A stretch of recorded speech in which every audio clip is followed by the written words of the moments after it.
Salve meus amigos, eu sou Henrique Massaro e hoje eu vou falar sobre o terceiro episódio da quarta temporada de The Sopranos. Falhei nas análises na semana passada, deixei passar uma semana, mas por um bom motivo eu fiz uma análise aqui no canal do documentário Wise Guy, David Chase and The Sopranos, documentário lançado pela HBO Max, falando sobre o processo criativo da série, sobre a história do criador, questões de bastidores, está fantástico. Eu acho que o vídeo está bem legal também, convido todos a assistirem. Hoje a gente vai falar sobre o terceiro episódio, que se chama Christopher. E ele é dirigido pelo Tim Van Patten e é escrito pelo Michael Imperioli. Sim, o Christopher da série. Será que isso tem alguma relação com o título? Sim e não. A gente vai falar sobre isso já já. Antes disso, se inscreva no canal caso vocês ainda não sejam inscritos e cliquem para conhecer o clube de membros, se tornem membros do canal por apenas R$ 4,99 por mês. Isso dá direito a vocês a ter acesso ao grupo exclusivo de The Sopranos no WhatsApp, onde a gente fala todos os dias sobre o universo da série, e vai te dar também acesso ao Sit Down, o primeiro e melhor e mais incrível cineclube dedicado exclusivamente ao gênero de gangsters, ao gênero de filmes e séries da máfia. Uma vez por mês a gente vai sentar juntos para conversar sobre uma grande obra desse gênero. A primeira edição acho que vai acontecer agora já em outubro, e é um benefício, por enquanto, exclusivo para os membros do canal, e depois disso vai se tornar um produto mais caro, mas para quem se tornar membro do canal por apenas R$ 4,99 vai ter acesso para sempre a esse cineclube. Beleza? Dado esse recado, vamos falar sobre Christopher. Christopher é dirigido, como eu falei, pelo Michael Imperioli, mas esse é um personagem, o Christopher Moltisanti, que pouco aparece nesse episódio. Praticamente não aparece. Tem um desenvolvimento muito pequeno, um arco muito pequeno, se vocês preferirem, para combinar com o que o personagem costuma dizer. Ele é, na verdade, um episódio sobre o Christopher Columbus, o Cristóvão Colombo, né? O grande navegador, tido como o descobridor das Américas. Eles estão, todos eles muito revoltados, a maioria deles muito revoltados por conta de protestos de indígenas contra o dia de Cristóvão Colombo, por conta do que esse personagem histórico, do qual os italo-americanos têm tanto orgulho, pelo que ele fez na história de verdade, né? A ele é atribuído o título de Conquistador das Américas, mas isso envolveu escravizar o povo indígena, matanças, enfim, todo tipo de atitude exploratória com o povo que já estava no país, com os nativo-americanos. E aí os indígenas estão protestando contra o dia de Colombo. E os italo-americanos estão revoltados porque essa é uma imagem a qual eles se apegam para ter orgulho. E a gente vai falar muito sobre isso de se apegar a uma imagem, a uma comunidade nessa análise aqui. Eu vou entrar nisso mais para frente. Mas eu quero antes só falar do nome do episódio. Eu acho que Christopher, o nome do episódio Christopher não é por acaso, ele é para nos dar a sensação de que vai ser, de repente, um episódio sobre o Christopher Moltisanti. E aí não é. Mas eu acho que essa questão eu li, tá? Se não veio da minha cabeça. Eu acho que tem uma questão pode ter uma questão ainda mais profunda na escolha do nome desse episódio. Porque o David Chase, ele é muito sábio na escolha dos nomes dos episódios. Então, quando ele coloca Christopher, num episódio escrito pelo Michael Imperioli, ele está falando sobre um cara escrevendo sobre um personagem fictício. E aqui ele faz um pouco essa relação do Cristóvão Colombo como uma figura fictícia na cabeça de todos esses personagens, né? De que era um herói, um grande desbravador, um cara que é para se orgulhar e que, ok, até pode ter sido em alguns aspectos, mas que isso é muito mais uma figura fictícia, criada no imaginário dessas pessoas, né, do que uma questão histórica mesmo. Então eu acho que ele faz um paralelo interessante entre um personagem fictício e um personagem real. E eu acho que por isso também é interessante o fato do episódio se chamar Christopher, né, e ser escrito pelo cara que faz o Christopher na série. Enfim, pode ser um devaneio isso aqui, mas eu achei uma curiosidade interessante que eu quis trazer para vocês. Como eu disse, todos eles estão revoltados por conta desse protesto dos indígenas e consideram isso uma discriminação italiana. E nesse episódio vai ter vários momentos em que isso vai se tornar engraçado, assim, em que eles vão comparar a discriminação com os italo-americanos a figuras muito mais discriminadas. E é engraçado também porque pode haver sim uma discriminação contra italianos nos Estados Unidos, só que principalmente querendo dizer que todos eles são gangsters, todos eles têm esse estereótipo mafioso. E no caso, no episódio aqui, quase todas as pessoas que estão revoltadas com isso são pessoas que têm responsabilidade sobre esse estereótipo, né? Que ajudam a reforçar esse estereótipo de italo-americanos que, na verdade, são gangsters. Então, eu acho que isso é engraçado também. Antes de seguir falando sobre os protestos, tem um outro arco que é bem rápido no episódio, mas que ele é importante, que é com relação ao Johnny Sack e o Ralph Cifaretto.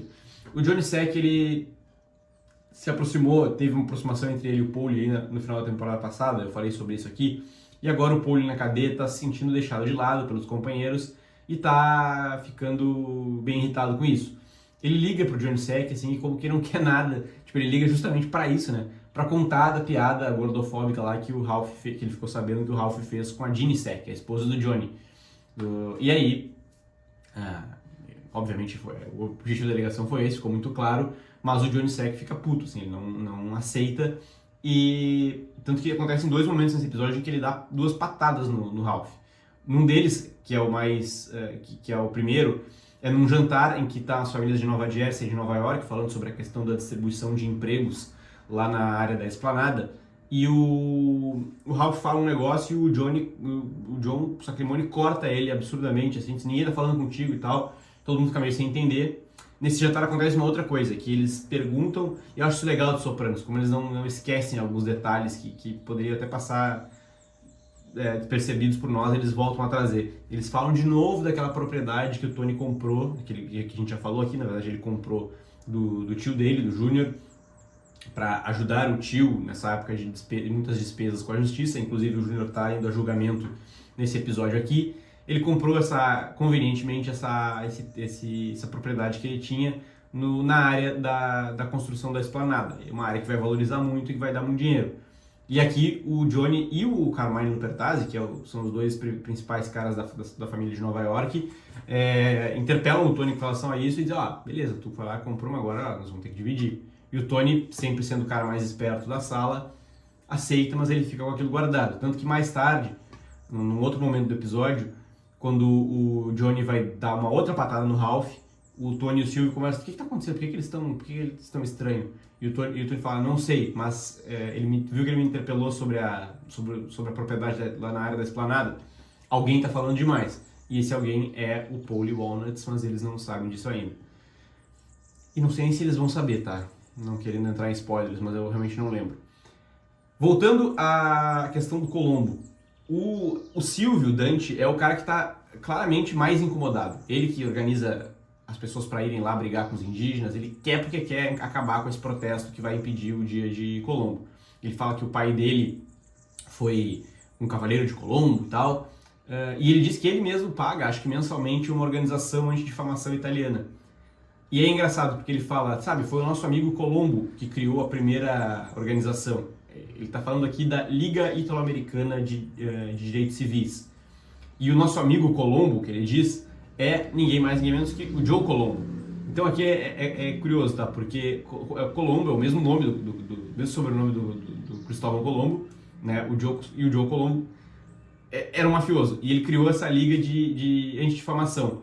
Só que isso mostra muito do lugar de onde vem essa revolta deles e do quanto ela é cínica, né? Hipócrita até. Porque o Joe Colombo criou essa liga, teoricamente, para lutar contra o preconceito contra italo-americanos. Um preconceito que era principalmente baseado na opinião de muita gente de que todos eles são gangsters. E o cara que criou a liga para combater esse preconceito era um grande gangster, chefe foi da família Profaci e depois virou da família Colombo, né? Tudo isso no século XX. Então, uma baita de uma hipocrisia. E uma outra história que é importante com relação a isso, essa liga e o Joe Colombo tentaram impedir a realização de nada mais nada menos que O Poderoso Chefão, um dos melhores filmes de todos os tempos, o principal filme de máfia certamente. E eles tiveram negociações ali com o Robert S. Ruddy, que foi o produtor do filme, produtor da Paramount, chegou até um atentado colocaram uma bomba no carro dele, uma coisa assim. Então assim, era a liga que queria combater a discriminação, porque todos diziam que os italo-americanos eram bandidos. E aí, para combater isso, eles vão lá e botam uma bomba no carro do cara.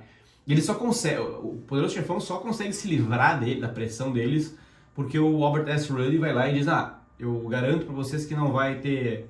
Eles pediram isso, né? Porque no roteiro de Poderoso Chefão não vai ter as expressões máfia nem Cosa Nostra. Então beleza, pode fazer o filme. Só que assim, segundo o que eu ouvi, assim, pelo que eu sei, essas palavras sequer estavam no roteiro do Coppola e do Mario Puzo. Então não teria... não teria problema nenhum de qualquer forma, mas ele usou isso como barganha. Essa história toda que eu contei está retratada na série The Offer, que fala sobre a produção do Poderoso Chefão de uma maneira bem romantizada. Isso está retratado, obviamente, mas está retratado lá. Eu já falei sobre essa série aqui no canal, um vídeo que eu acho que ficou bem interessante. O Silvio, ele pede que o Tony... uma outra correção antes disso, tá? Pela primeira vez, eu acho, uma das poucas vezes eu vi o Silvio se chama de consigliere do Tony. E no episódio passado eu disse que ele era na análise passada eu disse que ele era um underboss. E eu ainda acho que essa nomenclatura cabe a ele, tá? Só que eu disse num comentário aqui no canal que The Sopranos não usa a nomenclatura consigliere. E eu me enganei. De fato usou, mas eu acho que isso acontece poucas vezes, tá? Não é um cargo que eles costumam citar muito. Só fazendo essa correção. O Silvio pede que o Tony lidere esse processo. Tu é o nosso líder, tu tem que capitanear isso. E o Tony toma duas atitudes. A primeira delas é ligar para o deputado, o Zellman lá, que envolveu a máfia nessa construção da esplanada, e pedir que ele ajude, que ele interceda. E o cara basicamente diz para ele assim, não tem que fazer. E o Tony fica bem irritado com isso, bem inconformado. E agora eu me pergunto se isso tem relação com o que vai acontecer na relação desses dois caras episódios mais pra frente. Não vou entrar nisso ainda. Mas eu quero dizer que isso acabou de uma maneira engraçada, assim, imitando uma situação que aconteceria na vida real. Só 2 semanas depois desse episódio ir ao ar, aconteceu uma coisa quase parecida. O Michael Bloomberg, que era na época prefeito de Nova York, em 2002, ele causou uma baita polêmica, na verdade, porque ele próprio não compareceu no desfile de Colombo em Manhattan. E por que ele não compareceu? Porque 2 pessoas que eram convidadas ele para marchar, para caminhar junto com ele, eram a Lorraine Bracco, a.k.a. Doutora Melfi, e o Dominic Chianese, a.k.a. Tio Jr. Eles não foram autorizados a marchar junto com o prefeito, porque a Columbus Citizens Foundation, a Fundação dos Cidadãos de Colombo, organizava esse desfile e tentou obter uma ordem judicial para impedir que os atores de Sopranos participassem dessa marcha, porque achavam, isso era um pensamento que existia na época, assim, de alguns setores da sociedade, que a série era degradante ali para a imagem dos italo-americanos. Mas aí, diferentemente do que acontece na série, o Bloomberg ele não vai, né, na caminhada e se nega, se não fosse marchar ao lado dos seus amigos ali. Eu quero chamar a atenção para voltar nessa questão do Cristóvão Colombo, em como eu falei que isso revela, durante o episódio, um senso de pertencimento de pessoas a grupos, tá? Porque acontece uma situação muito curiosa, assim, o Tony, depois que não consegue a ajuda do deputado, ele vai até o Hash, seu amigo judeu, amigo do seu pai, seu grande conselheiro, para pedir ajuda. Por quê? Porque o Hash, ele conhece muita gente e o marido da sobrinha dele é um cara indígena e que tem um contato de um cara que é da área dos cassinos, né? Existe a figura até onde a gente sabe, de figuras indígenas que comandam a rede de cassinos nos Estados Unidos. E esse cara que comanda a rede de cassinos se chama Chef Mohonk, aí tem um nome indígena, Douglas Smith. E Smith é o nome, assim, notoriamente o nome mais comum entre americanos, mais genérico dos Estados Unidos da América. Então não é por acaso que esse cara tem esse sobrenome, porque esse cara, como eles vão descobrir depois, é um cara que tem uma herança indígena minúscula que ele descobriu, se é que é verdade, e que ele utilizou isso para ganhar dinheiro, na verdade, para lucrar com os cassinos. Ele é um cara tipicamente americano, tão americano ou até mais do que eles que estão ali. Só que nessa conversa com o Hash, que acontece lá no estábulo, algumas coisas chamam a atenção. Primeiro, só um comentário. É introduzida uma personagem que vai ser importante para The Sopranos, tá? Sem dar spoiler. E essa personagem é a Pile Mine, a égua que o Ralph Cifaretto acaba de dizer nessa cena aí, que vai comprar e que todo mundo acha muito linda, sabe? É uma personagem que vai se tornar importante para The Sopranos. E depois disso, eles começam a conversar, o Tony pedir ajuda, e o Hash, ele diz que ele compartilha a opinião dos indígenas com relação ao Colombo, que fica todo mundo meio confuso e tal, porque ele fala sobre que sim, que o cara realmente né, matou muitos indígenas e fez uma chacina com os nativos-americanos e tal, dizimou boa parte da população nativa, né, seria uma figura responsável por isso, além, não é só esse cara, esse herói que eles pensam, e aí eles começam a discutir e o Ruben, que é um cubano que está ali, concorda com o Hash, eles concordam com isso. Até o momento em que o Ruben ele compara o Colombo com o Hitler. E aí o Hash se ofende. E eles quase saem às vias de fato. Porque, assim, por mais que eles concordassem, quando o Ruben comparou ao Hitler, o cara que dizimou, né, os judeus, pro Hash foi ali uma evidência de antissemitismo. E aí tocou no lado dele, ele ficou revoltado com isso. Isso acontece outras vezes no episódio. Por exemplo, no início do episódio, quando eles estão todos lá na frente dos Satriales, quase todos, falando sobre esse absurdo do protesto dos indígenas e tal, o Colombo, nosso herói, o Furio, ele está disposto a ajudar ele, que é o único italiano de verdade ali, ele está disposto a ajudar ele, tá do lado dele, só que ele fala, não, mas eu odeio o Colombo. E aí todo mundo, não, mas como assim? O Colombo era o italiano do norte, e historicamente os italianos do norte depreciam e desprezam os italianos do sul, e ele fica revoltado, porque aquilo ali tocou digamos, na minoria da qual ele se sente parte. E tem um outro momento também que eles estão assistindo um programa de televisão e o Montel Williams, que é um ator, apresentador americano, está fazendo uma roda de conversas entre um indígena e um italo-americano, que eles estão discutindo essa questão toda que está acontecendo ali.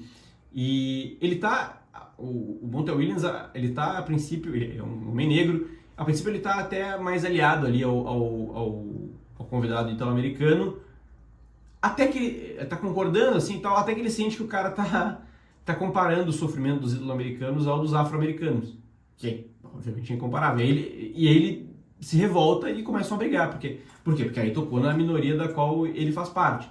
Não é só uma questão da comparação não ser cabível, de existir uma diferença. Nenhuma dessas comparações cabe muito, assim. Mas não é só por isso, é porque tocou no dele, né? E aí isso causou uma revolta. Então, em vários momentos nesse episódio, a gente vê alguns personagens não só se associando, mas se sentindo representados por fazer parte de uma minoria desprezada, uma minoria que sofreu, e isso para eles tá acima de qualquer outra coisa. Acontece isso com o Silvio, acontece isso com o Fury, acontece com o Montel Williams, e agora nessa cena com o Hash e com o Ruben.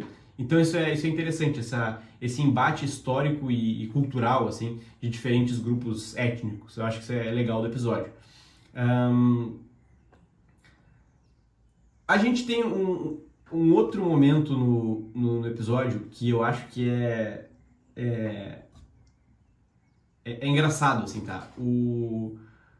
Que é um outro arco do episódio, tá? Além dessa questão do Colombo. O Ralph Cifaretto, ele tá cada vez mais avançando no seu caso com a Janice. E a gente vê na primeira cena deles no episódio, eles se relacionando sexualmente, que o Ralph, ele, como eu vou dizer isso de uma maneira que não derrube meu vídeo, ele ama pelo bumbum ali. E eu não tô aqui fazendo julgamento disso, tá? Cada um ama da maneira como bem entender, cada um faz o que bem entender dentro de quatro paredes. Mas é curioso essa relação, porque ele é um cara que sente prazer ali em ser dominado, assim, né? Pelo que a gente tá vendo e pelo diálogo que eles têm. Primeiro de tudo, é engraçado porque olha a inversão de papel, não a inversão ali, mas olha a inversão das relações que a Janice tem. Duas temporadas atrás, outra pessoa que ela se relacionou foi o Rich April, que transava com ela, ele por trás dela com uma arma na cabeça dela, uma posição totalmente dominante e perigosa. Agora ela tá com um homem que é tão perigoso e tão psicopata quanto o Rich April, mas com quem ela inverte os papéis. É ela quem domina ele, é ela quem tá por trás ali dele. Então eu acho que isso é interessante para mostrar essa mudança de relação da personagem com esses dois homens, mas que dois homens que são muito parecidos no fundo. E tem um outro ponto, tá? Que é Vocês viram, eu não vou nem falar do que acontece pra frente, mas vocês viram 2 temporadas atrás a polêmica que foi quando descobriram que o Júnior, bem tentando dizer isso de uma maneira que não derrube o vídeo, que o Júnior ia lá embaixo na sua namorada. Como isso foi absurdo. Não, porque nesse nosso meio, se eles sabem que tu vai lá embaixo numa mulher, eles acham que tu vai lá embaixo em qualquer pessoa. Que é uma coisa que eu comentei aqui que não tem o menor fundamento e é engraçado o quanto isso é um assunto importante para eles e o quanto eles dedicam um episódio quase inteiro para isso. Mas eu quero dizer o seguinte, se isso foi polêmico lá, imagina se sai dessas 4 paredes a maneira como o Ralph e a Jenny se relacionam, né? A polêmica que seria. Só uma curiosidade engraçada, o Ralph é um cara que ele gosta bastante de cinema, né? Ele fala sobre Gladiador, fala sobre outros filmes, e a gente vê aqui, quando eles estão ali na cama, que o celular dele toca, é a Rose ali, a Prue ligando pra ele, e o toque de celular dele é a música tema de rock, né? Do Rock Balboa lá. E é bem naquele ringtone de celular aí, que é só as batidinhas, que era muito clássico dessa época. Eu, em 2004 ou 2003, no meu primeiro celular, eu tive Missão Impossível como toque e Vou Deixar o Skank. Só uma curiosidade, porque eu acho que isso é uma coisa muito datada dessa época, assim, esses ringtones.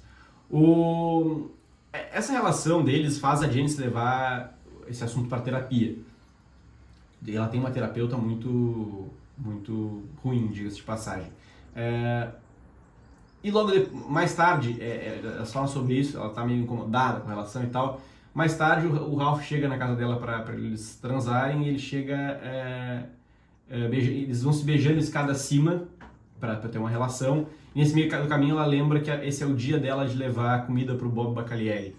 Por quê? Porque nesse episódio, um outro arco que é muito rápido, é a morte da esposa do Bob, a Karen Bacalieri. Ela morre num acidente de carro. Isso expõe muito emocionalmente o personagem, né? Tipo, eles vão todos pro velório e ele chora muito copiosamente, ele realmente amava muito a mulher dele. E as esposas começam a conversar sobre a relação dele. E dizem que entre os mafiosos, todos lá, eles comentavam que o Bob era o único que não tinha uma gumá, uma amante. Era um cara realmente devoto à sua esposa, um cara fiel e tal. E elas... A maneira como elas veem aquilo é meio quase como se ele fosse uma figura encantada, assim, né? Tipo, uma coisa que não existe. E eu acho muito curioso que elas automaticamente, assim, morreu a esposa dele, nós vamos revezar um dia, cada uma vai ter um dia da semana para levar comida para ele. Uma coisa quase que automática. A mulher dele morreu, nós mulheres vamos se revezar para levar comida para ele. Que é uma atitude generosa, assim, né, de carinhosa com o cara que tá sofrendo, mas como é automático, o que nós vamos fazer? Nós vamos levar comida para ele. E esse aí era o dia que eu tava falando, era o dia da Janice, e ela acaba não levando, não preparando nada por conta dela estar com o Ralph. Só que aí depois ela vai levar comida pro Bob, ela leva a comida do KFC, que ela não fez, ela comprou tudo pronto. E eles começam a conversar e o que acontece? O Bob acaba se abrindo com ela. E isso toca a Janice de uma maneira... Ela enxerga um cara como ela não viu nenhuma figura masculina até hoje. E aí ela leva isso pra terapia e tal, e ela decide que ela tem que terminar com o Ralph. E aí a terapeuta diz pra ela, termine com ele e tal, mas converse com o respeito e a compaixão pelos quais você é conhecida. E aí o respeito e a compaixão pelos quais ela é conhecida é jogar o Ralph escada abaixo. Porque ele chega, depois ele termina com a Rosalie e tal, se muda porque quer morar com a Janice, tal, vão ficar juntos.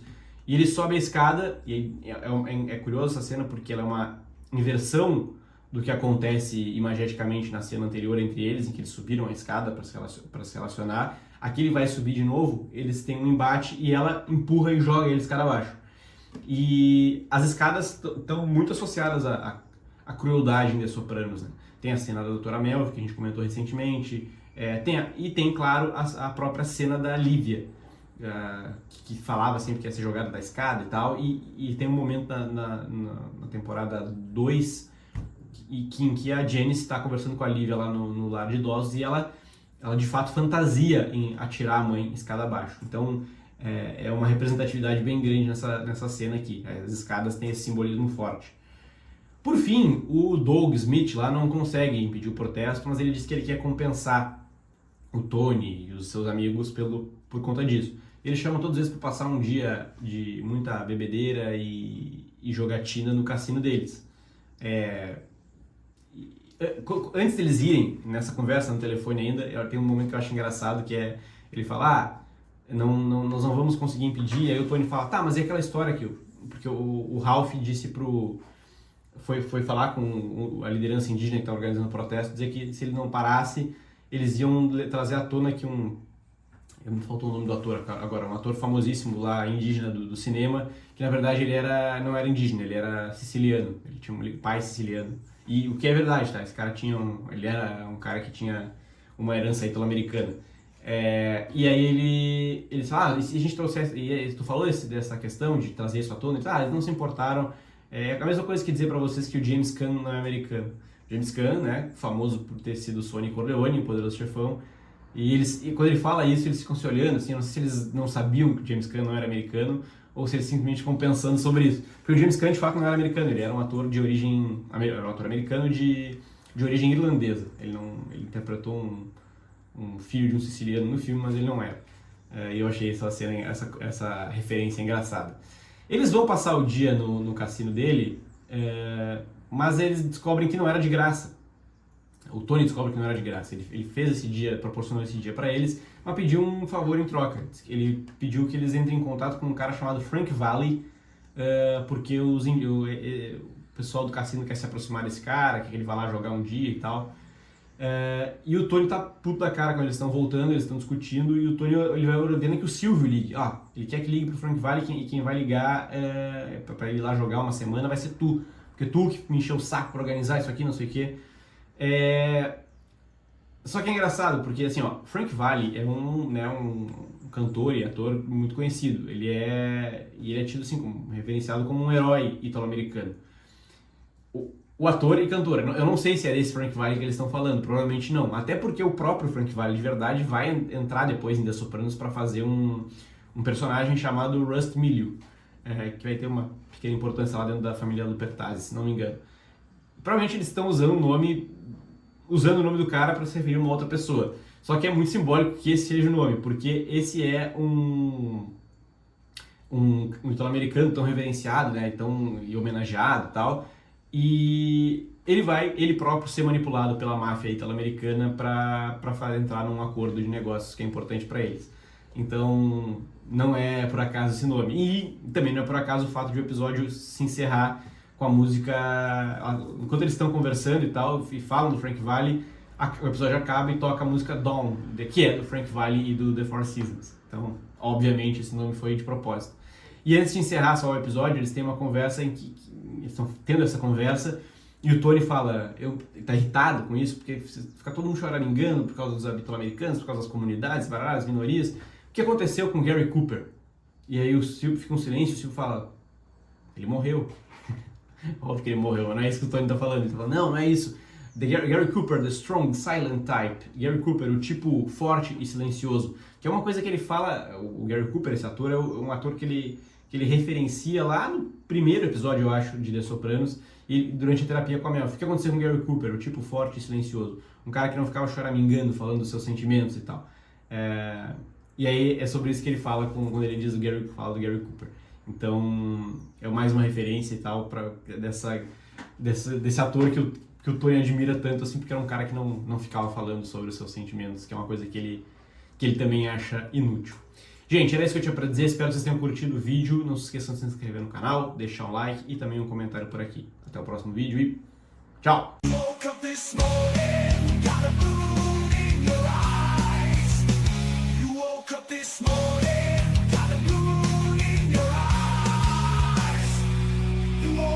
This morning the world turned upside down. Things ain't been the same since the blues walked into town. But you wanted